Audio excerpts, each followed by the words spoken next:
Hi everyone, எல்லாருக்கும் வணக்கம். Welcome to my channel Manchatti which means mud pot. இன்னைக்கு நம்ம சேனலில் செய்ய போகிறது ரொம்பவே ஈஸியான ஒரு ரெசிபி. இது வந்துட்டு நம்ம அரிசி மாவு வச்சு செய்ய போகிறோம்.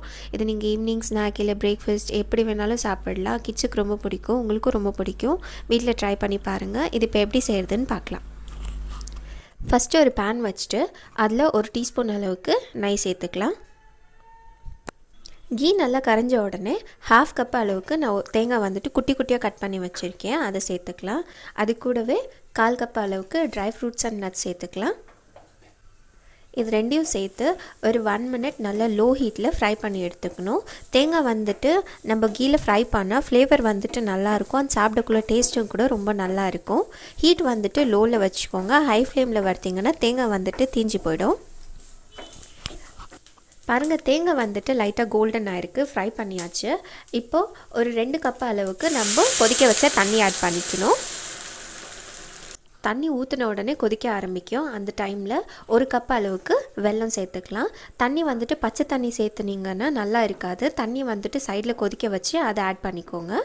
இப்போது வெல்லம் கரையிற வரைக்கும் இதை நம்ம கொதிக்க வச்சு எடுத்துக்கலாம். வெல்லம் வந்துட்டு நல்லா கரைஞ்சிடுச்சு. இப்போ ஒரு ஹாஃப் கப் அளவுக்கு அரிசி மாவு சேர்த்துக்கோங்க. அரிசி மாவு சேர்த்துன உடனே நம்ம மிக்ஸ் பண்ண ஆரம்பிச்சிடணும், இல்லைன்னா கட்டிடும்.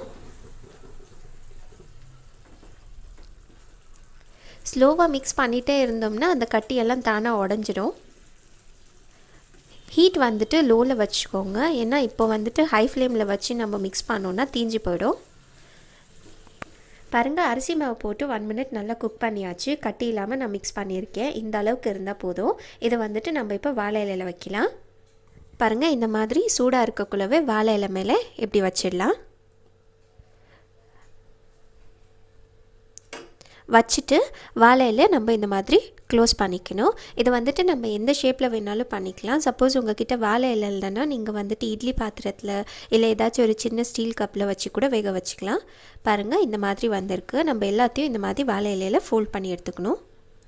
இப்போது நம்ம ஃபோல்ட் பண்ணி வச்ச எல்லா வாழை இலையும் நம்ம இந்த மாதிரி ஸ்டீமரில் அடுக்கி வச்சிடலாம்.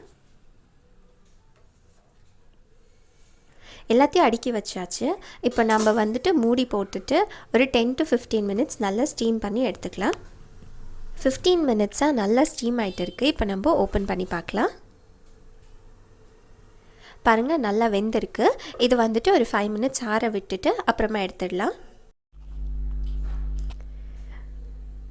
பாருங்கள், ரொம்ப டேஸ்டி அண்ட் ஹெல்த்தியான ஸ்நாக் வந்துட்டு ரெடி ஆகிடுச்சு. இது நீங்கள் பிரேக்ஃபாஸ்ட் சாப்பிட்லாம், இல்லை லஞ்ச் எதுக்கு வேணாலும் சாப்பிட்லாம்.